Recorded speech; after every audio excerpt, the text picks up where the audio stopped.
Olá, olá, futuros linguistas! Sejam bem-vindos. Nesse vídeo nós vamos falar sobre sintaxe comparada, e vamos falar sobre sentenças interrogativas.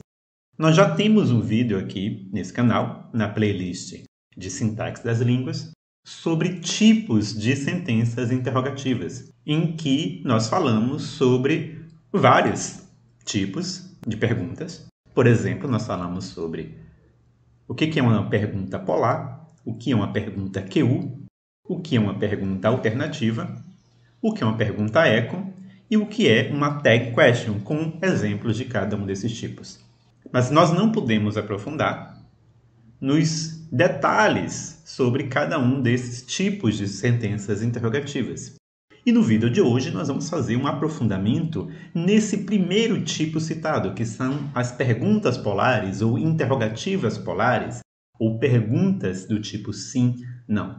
E nós vamos então fazer uma tipologia das sentenças interrogativas polares, ou seja, nós vamos falar como é que diferentes línguas constroem perguntas polares, quais são os recursos que essas diferentes línguas utilizam para fazer perguntas desse tipo. Para lembrar, as perguntas polares ou interrogativas polares ou perguntas do tipo sim/não são perguntas, sentenças interrogativas, em que a própria estrutura delas faz com que a resposta típica, a resposta esperada, seja do tipo afirmativa ou negativa, seja algo semelhante a um sim, um não ou algo equivalente a isso. Por exemplo, em um, nós temos Maria vem para a festa, em que a resposta típica, a resposta esperada, é um sim ou um não ou algo equivalente a isso.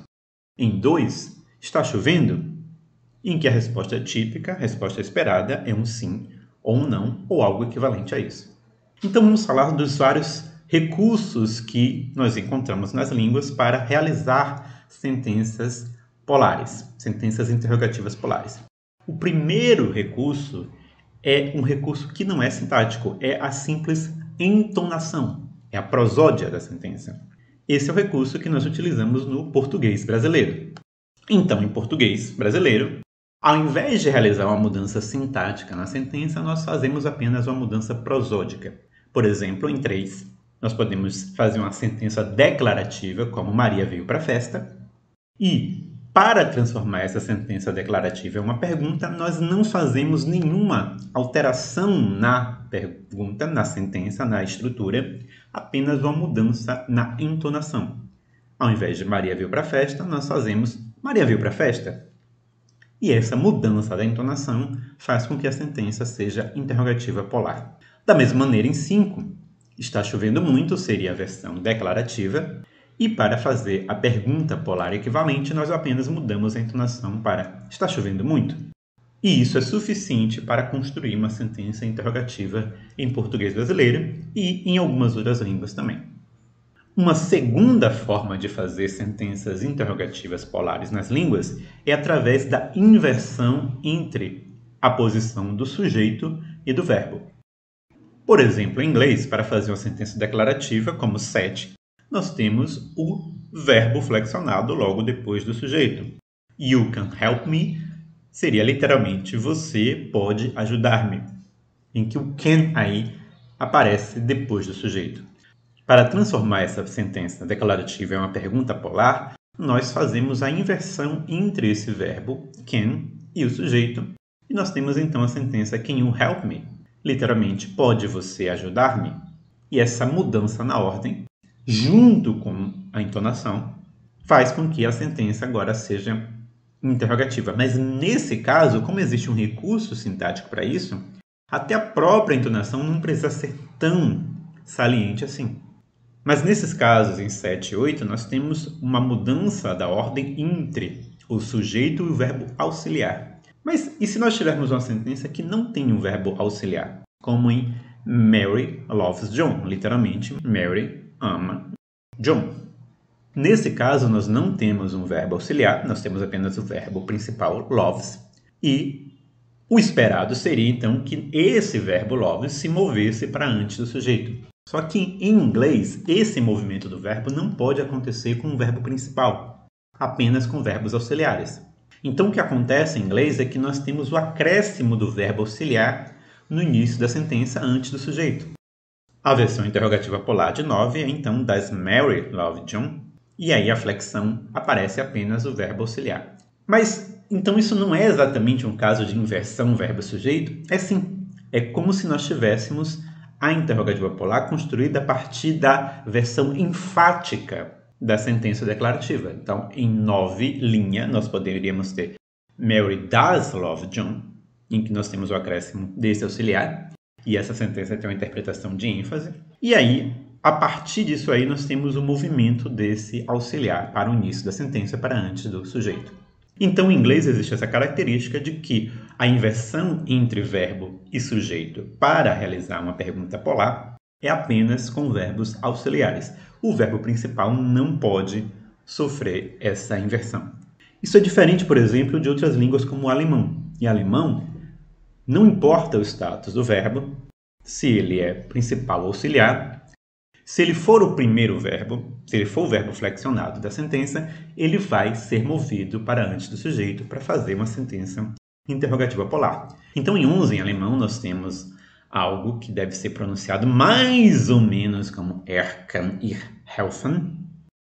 Literalmente, ele pode a ajudar ou ele pode ela ajudar. E esse kann aí é um verbo auxiliar. Para fazer a pergunta polar, nós vamos ter o movimento desse verbo auxiliar para antes do sujeito, como em 12. Kann ich helfen? Como o esperado. A questão diferente é quando nós tivermos em 13 o verbo principal sem o verbo auxiliar. John liebt Maria, em que esse liebt é o verbo amar. Para fazer a pergunta polar equivalente, nós temos não o acréscimo de um verbo auxiliar, como no inglês, mas o movimento do próprio verbo principal para antes do sujeito. Em 14, liebt John Maria é a forma de perguntar equivalente a John ama Maria? Para apenas mais um exemplo de inversão verbo-sujeito, nós podemos falar do espanhol, em que uma sentença declarativa pode ser como 15, usted puede explicar-me? E para fazer uma pergunta polar, a partir disso aí, nós teríamos o movimento do verbo puede para antes do sujeito, como em 16, puede usted explicar-me?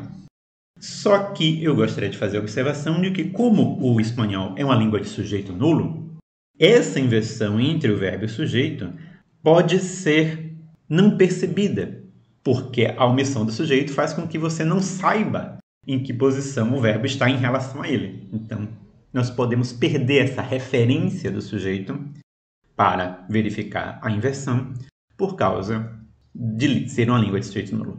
Além disso, existe muita variação no espanhol e é possível também fazer em espanhol perguntas, em algumas situações, apenas com a entonação, sem haver o movimento do verbo.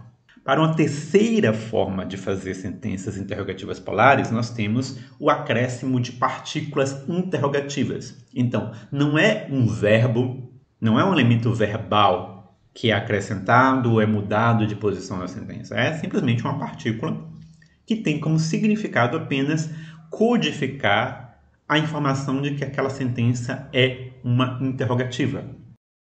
E essa partícula interrogativa pode ser acrescentada ou no final da sentença ou no início da sentença, a depender da língua. Então, por exemplo, na língua Maibrat, que é uma língua da Indonésia, nós temos o acréscimo do a no final da sentença como marca de que essa sentença é uma pergunta polar. Eu não vou tentar ler esse exemplo porque eu não tenho a mínima ideia de como é pronunciado. Mas esse exemplo em 17 equivale a algo semelhante a eles estão indo para Kermerkerk. Para mais um exemplo, em 18 nós temos novamente o acréscimo da partícula interrogativa a ao final da sentença. Essa sentença significa alguma coisa como Petrus já está vindo? Outra língua que também utiliza esse recurso de acrescentar uma partícula ao final da sentença para construir uma pergunta polar é o japonês. Então, em 19, nós temos aí a versão declarativa da sentença, que significa algo como eu vou com ele. E, para construir uma sentença interrogativa polar, nós temos o acréscimo de uma partícula K no final da frase, como em 20.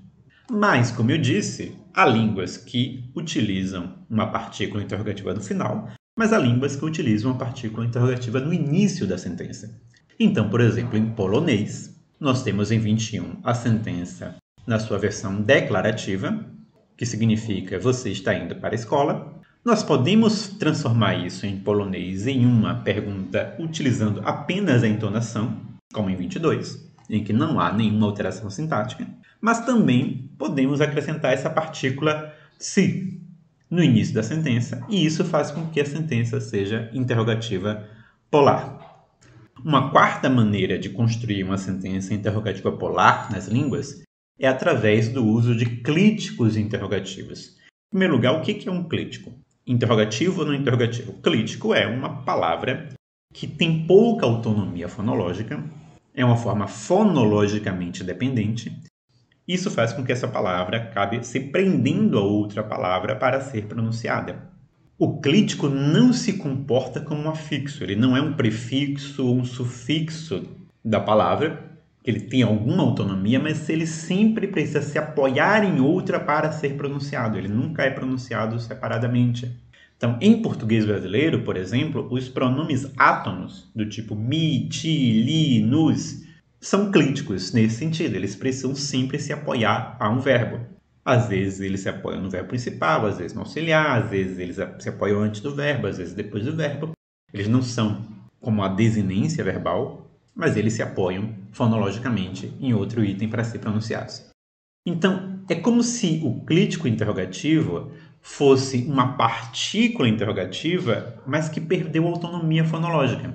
Então, as partículas interrogativas em si, elas têm certa autonomia, elas são formas livres, mesmo que sejam formas fixas no final ou no início da sentença, elas têm alguma autonomia fonológica.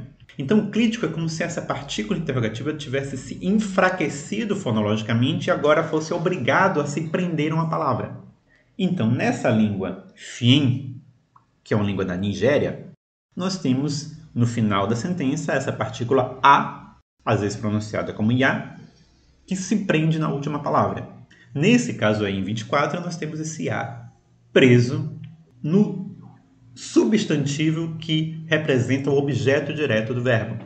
Essa sentença significa ela lavou as roupas e esse A está preso aí nessa palavra que equivale a roupas. Mas nessa mesma língua nós temos o exemplo em 25 em que esse IA está preso ao verbo, que se prende à última palavra da sentença.